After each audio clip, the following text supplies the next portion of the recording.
کوئی بندہ یہ دعویٰ نہیں کر سکتا کہ میں پورے اخلاص کے ساتھ عبادت کر رہا ہوں۔ جب اللہ کے پیارے حبیب صلی اللہ علیہ وسلم نے فرما دیا ما عبدناک حق عبادتک، اے اللہ ہم نے آپ کی عبادت نہیں کی جیسے کہ کرنی چاہیے تھی، تو دنیا کا کون انسان ہے جو یہ سوچے کہ میں نے تو عبادت کا حق ادا کر دیا۔ اس لیے اخلاص کی کمی پر تو سب کو توبہ کرنی چاہیے۔ معلوم ہوا کہ نیک ہو یا برا ہو، ہر بندے کو اپنے حال کے مناسب توبہ کرنی چاہیے۔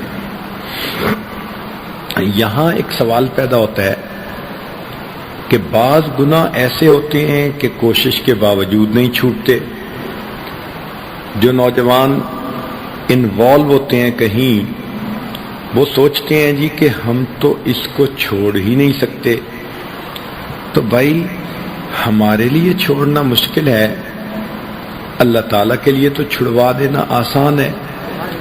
ہم اللہ تعالیٰ کی رحمت پہ امید رکھیں اور دعا مانگیں کہ اے پروردگار آپ ہمیں گناہ کی ذلت سے بچا لیجئے، آپ ہمیں طاعات کی عزت عطا فرما دیجئے۔ اور سچی بات تو یہ ہے کہ جب نقصان کا ڈر ہوتا ہے تو پھر انسان آسانی کے ساتھ گناہوں کو چھوڑ دیتا ہے۔ مثال کے طور پر بچھو سے ڈر ہوتا ہے کاٹنے کا، کوئی بھی قریب نہیں جاتا۔ سانپ کا ڈر ہوتا ہے، کوئی بھی قریب نہیں جاتا۔ بجلی کا ڈر ہوتا ہے، کوئی بھی اس کو انگلی نہیں لگاتا۔ آگ سے ڈر ہوتا ہے، ہر بندہ دور رہتا ہے۔ تو جس طرح دیکھنے میں سانپ کتنا خوبصورت ہے، مگر ہم نے کبھی بھی اس کو نہیں پکڑا، اس لیے کہ ہم سمجھتے ہیں کہ اگر سانپ نے ڈس لیا تو موت واقع ہو جائے گی۔ اسی طرح مومن کے دل میں یہ یقین آ جاتا ہے اگر میں نے کبیرہ کو کر لیا تو میری روحانی موت واقع ہو جائے گی۔ تو اس طرح انسان گناہوں کے تقاضے کو دبا سکتا ہے اور نیکی کی زندگی گزار سکتا ہے۔ دوسرا عمل جس سے کہ انسان کے گناہ معاف ہوتے ہیں اس کو کہتے ہیں الاستغفار، کہ انسان اپنے گناہوں پہ نادم ہو۔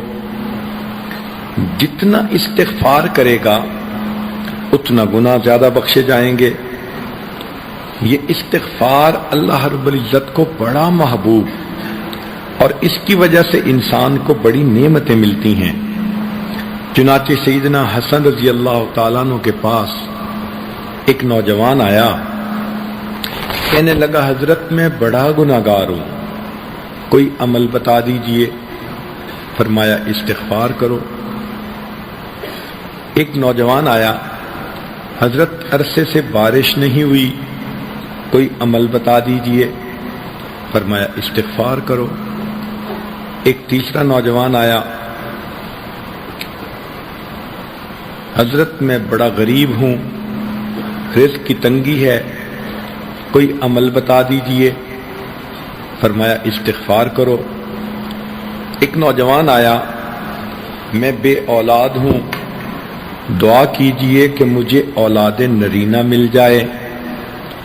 فرمایا استغفار کرو۔ ایک نوجوان آیا کہ جی میرا باغ ہے، دعا کیجئے کہ پھل اچھا ملے۔ فرمایا استغفار کرو۔ ایک آدمی آیا، دعا کیجئے کہ میرے گھر سے پانی کا کنواں نکل آئے، چشمہ نکل آئے۔ فرمایا استغفار کرو۔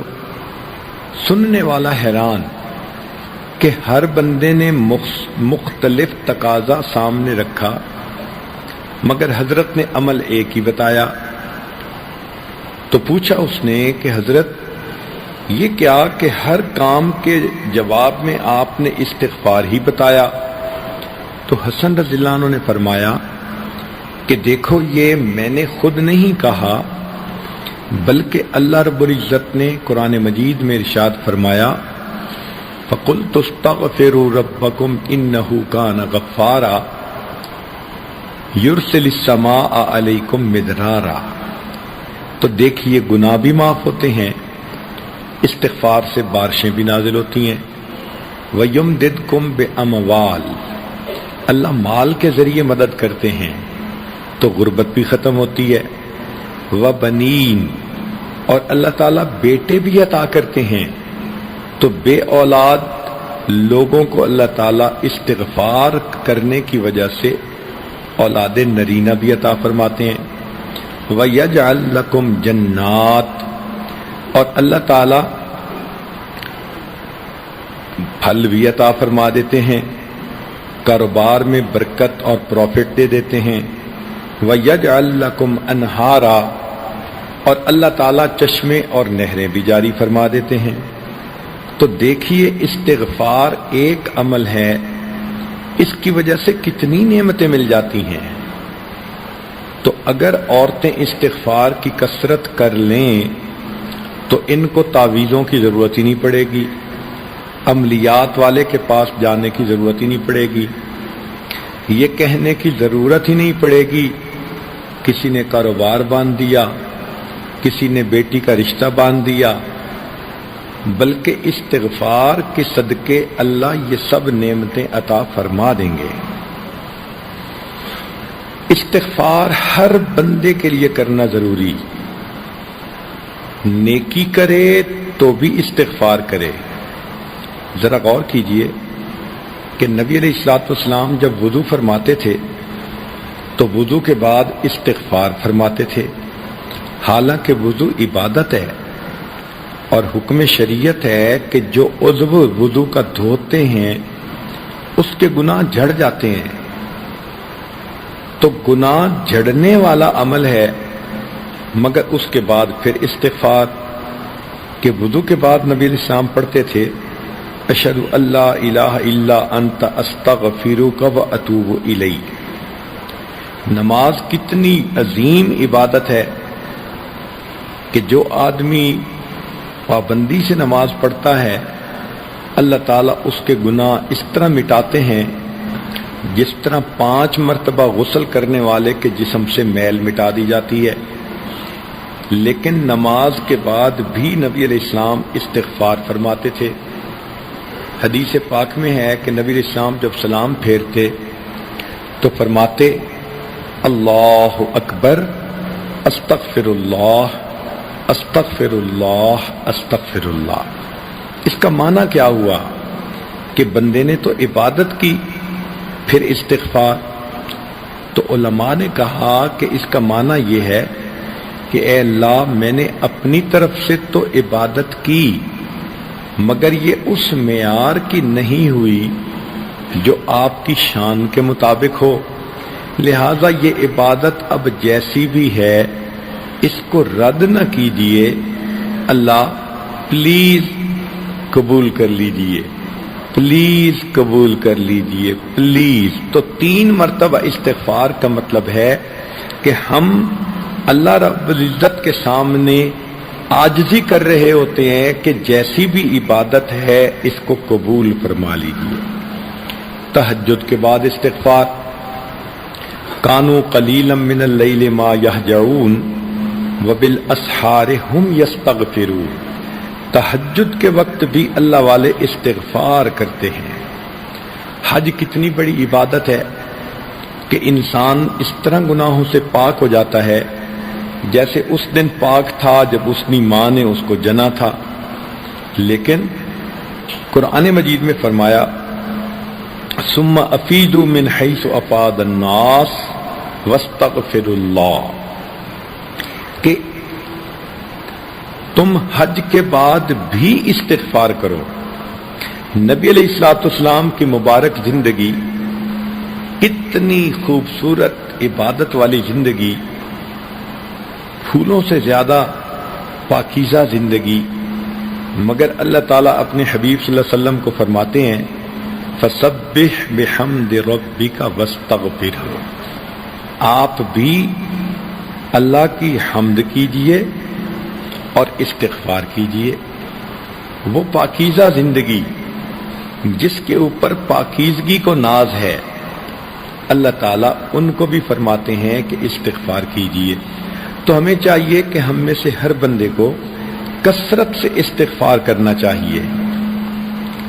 استغفر اللہ اتنا بھی پڑھ سکتی ہیں، اور اگر پورا پڑھیں استغفر اللہ ربی من کل ذنب واتوب الیہ تو بھی ٹھیک ہے۔ تو پہلا عمل توبہ کرنا اور دوسرا عمل استغفار کرنا۔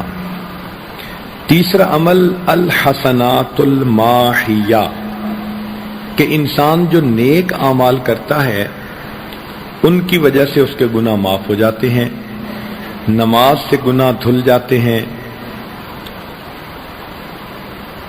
صدقہ خیرات کرنے سے گناہ دھل جاتے ہیں۔ جو بھی انسان نیکیاں کرتا ہے گناہ دھل جاتے ہیں۔ حدیث پاک میں فرمایا الاسلام یحدم من کان قبلہ، کہ اسلام جو بندہ لے آتا ہے تو کلمہ پڑھنے سے پچھلی زندگی کے سارے گناہ معاف۔ ایک جگہ فرمایا کہ حج کرنے سے زندگی کے سارے گناہ معاف۔ ایک حدیث پاک میں آیا ہجرت اللہ کے لیے کرے تو پچھلی زندگی کے سارے گناہ معاف۔ بنی اسرائیل کی ایک فاحشہ عورت تھی، اس نے پیاسے کتے کو دیکھا، اس کو پانی پلایا، پیاسے کتے کو پانی پلانے پر فاحشہ عورت کے گناہوں کو معاف کر دیا گیا۔ یہاں پر شیطان ایک دھوکہ دیتا ہے، دل میں یہ ڈالتا ہے تم تو بے پردہ پھرتی ہو، تمہاری نمازوں کا کیا فائدہ۔ یہ بہت بڑا دھوکہ ہے بھائی، بے پردہ پھرنا گناہ اپنی جگہ، نماز پڑھنے کی نیکی اپنی جگہ۔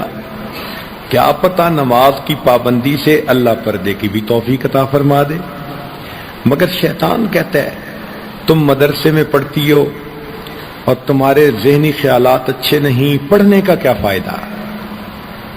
تو اگر ہم گناہوں کو نہیں چھوڑ پا رہے تو نیکی کرنا بھی تو نہ چھوڑے نا۔